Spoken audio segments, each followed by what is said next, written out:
There's a lot happening within the Charleston County School District, from the latest at Stony Park Elementary to the hiring of Dr. Gerrita Postlewait to the latest on the budget shortfall. In this special edition of Quintin's Close-Ups, I sit down one-on-one with chairwoman Cindy Bohn Coats. Cindy, it's so good to see you again. How are you doing? It's great to see you, Quintin. Oh, I appreciate this. I'm doing great. Good, good. Yeah. What is on your mind today? School stuff. Right. What's going on? Matter of fact, last night the Charleston County School Board voted to really eliminate 117 teaching positions throughout the district. I believe this will save the district $7.3 billion.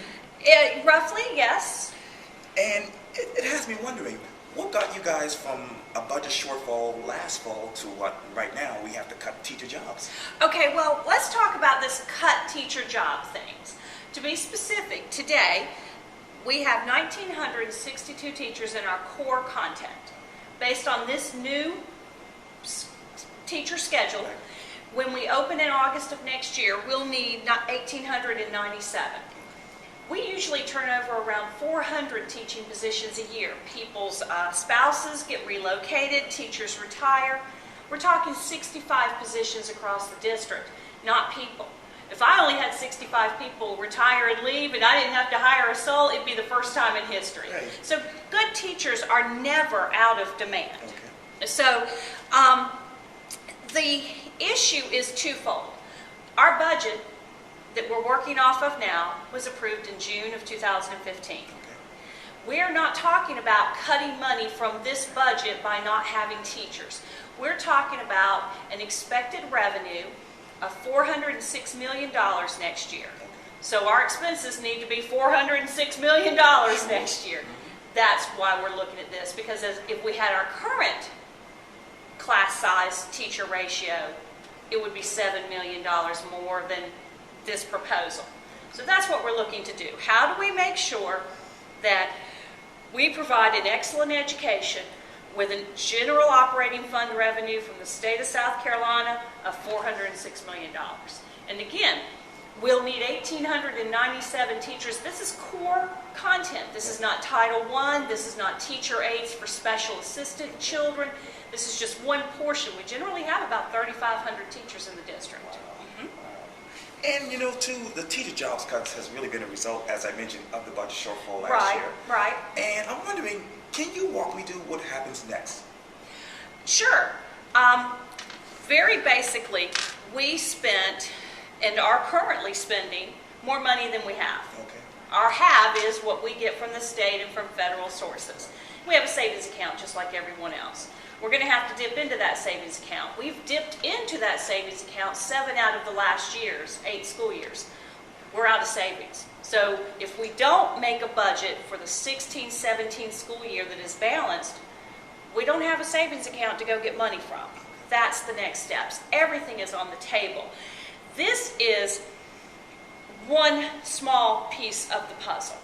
And teacher contracts go out on April 15th. So we have to have a board-approved plan telling the district how many teachers they need to hire next year, at least by April 15th, so we can start the hiring process for next year. Well, fill in the blanks for me. The forensic audit results shows what? That we were out of control. It's shocking. It's pervasive. It shows that in the school years 12-13, the school years 13-14, and last year 14-15, that if we have a budget that says you're allowed whomever, department, school, program, process, this is your portion of money to spend, that was not being held to. We need more money, so we'll spend more money. Back to that savings account we go. So I think it was just saying, it shows that people were not adhering. Not all people, and certainly teachers don't have budgets. We're not talking about that. We're not adhering to those high-level budget dollar amounts that they were allowed to spend. The question is, were they spending too much just because they could get away with it?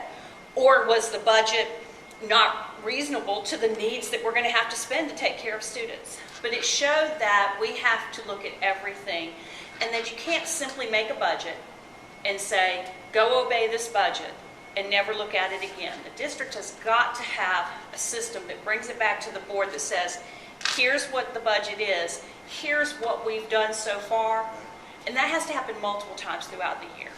That wasn't happening. Stony Park Elementary will be.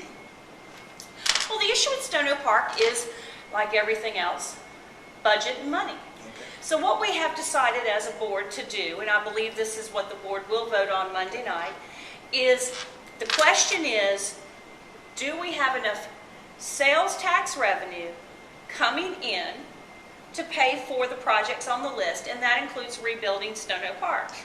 So we're going to take a few months. Tax revenues are coming in all the way till December 31st, 2016.